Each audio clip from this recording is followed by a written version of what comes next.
नमस्कार, मैं नरेश श्रीवास्तव हिंदुस्तान फटाफट से सारे दर्शकों को नवरात्रि और षष्ठी की शुभकामना। आज एक ऐसा मुद्दा पे हम लोग आएंगे जो कि माननीय मुख्यमंत्री ममता बनर्जी कुछ वर्षों से पारंपरिक तरीके से चली आ रही है करते हुए।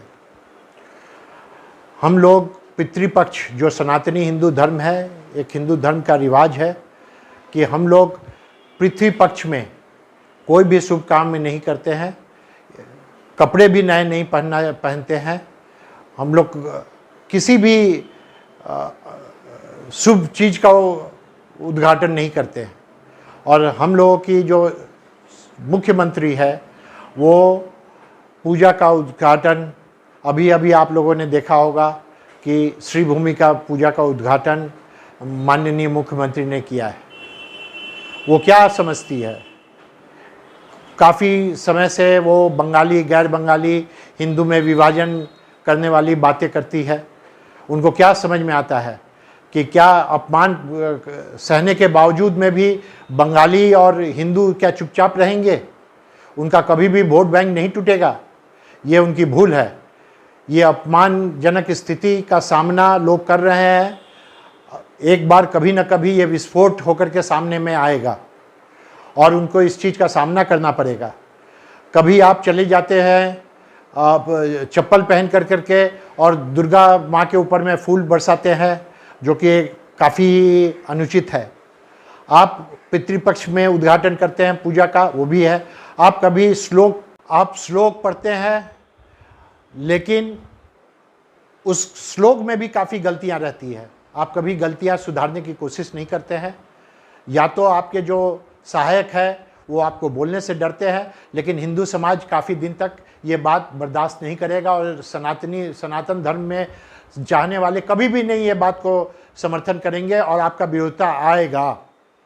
माननीय को जानना चाहिए कि दुर्गोत्सव एक ऐसा है जो कि हम लोगों के रग रग में, खून में समा हुआ है और हम लोग ये शक्ति का आराधना करते हैं और काफ़ी आस्था, काफ़ी लोगों का दुर्गा प्रतिमा के प्रति में आस्था है और उनसे खिलवाड़ किया जाता है। अभी हाल ही में आपने देखा होगा, कल का शायद खबर है कि हुगली के गुराप में एक दुर्गा प्रतिमा के हाथ में अस्त्र की जगह में एक तृणमूल का पताका उन्होंने थाम रखा है। ये काफ़ी दुर्भाग्य है और हम लोग के लिए शर्मनाक स्थिति है। कृपया मैं नम्र निवेदन करूंगा मुख्यमंत्री से कि इस चीज़ को, ये जो चीज़ चली आ रही है, जो प्रथा शुरू हुई है बंगाल में, इसको आप जिसको बोला जाता है विथ इमीडिएट इफेक्ट, आप तत्काल तरीके से इसको बंद करवाए, अन्यथा आपको इसका खामियाजा भुगतना पड़ेगा। अब देखिए, ले चलते हैं आगे की खबरों के लिए। तकनीक का हाथ पकड़कर तेजी से विकसित होती दुनिया के साथ भारत भी तेजी से कदम ताल कर रहा है। आज यानी शनिवार को प्रधानमंत्री नरेंद्र मोदी ने दिल्ली में मोबाइल टेलीकॉम कांग्रेस में शामिल होकर 5G सेवाओं को लॉन्च कर दिया है। इसके साथ ही देश में संचार क्रांति के नए युग की शुरुआत हुई है। 5G सेवाओं के शुरू होने के बाद जो पहली जानकारी सामने आई है, उसमें दावा किया जा रहा है कि 5G सेवाओं की स्पीड जो है वो 4G सेवाओं के मुकाबले कम से कम 10 गुना ज़्यादा होगी। इस मौके पर संबोधन करते हुए रिलायंस इंडस्ट्रीज के चेयरमैन मुकेश अंबानी ने इस बात की जानकारी दी है कि अगले साल यानी 2023 के दिसंबर तक देश के कोने कोने में 5G सेवाएं शुरू हो जाएंगी।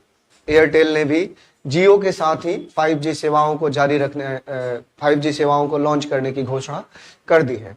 हालांकि वोडाफोन आइडिया ने इस बारे में अभी तक कोई आधिकारिक बयान जारी नहीं किया है, लेकिन सूत्रों ने बताया है कि एयरटेल और जियो के साथ ही वोडाफोन आइडिया भी अपनी 5G सेवाओं को पूरे देश में लॉन्च करेगा। एयरटेल ने तो यह भी साफ कर दिया है कि उसके पुराने ग्राहक जो 4G सेवा के उपभोक्ता हैं, उन्हें 5G सेवाओं का लाभ लेने के लिए अलग से सिम लेने की जरूरत नहीं पड़ेगी। पुराने सिम पर ही 5G सर्विस रोल ओवर होगी। प्रधानमंत्री नरेंद्र मोदी ने 5G सेवाओं की लॉन्चिंग के मौके पर कहा कि आज देश तकनीक की दुनिया में नया कदम बढ़ाने जा रहा है। आत्मनिर्भर भारत की दिशा में एक और महत्वपूर्ण कदम का जिक्र करते हुए उन्होंने कहा कि 5G सेवाओं की अधिकतर तकनीक मेड इन इंडिया है, जो देश को गौरवान्वित करने वाली है।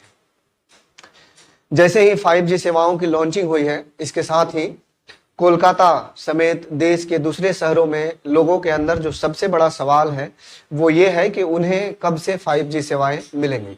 इसके लिए हमने एयरटेल, जियो और वोडाफोन आइडिया के स्टेट हेड से बात की है। तीनों ही कंपनियों के प्रमुखों ने बताया है कि दीपावली से कोलकाता के लगभग सभी हिस्सों में 5G सेवाओं की शुरुआत हो जाएगी।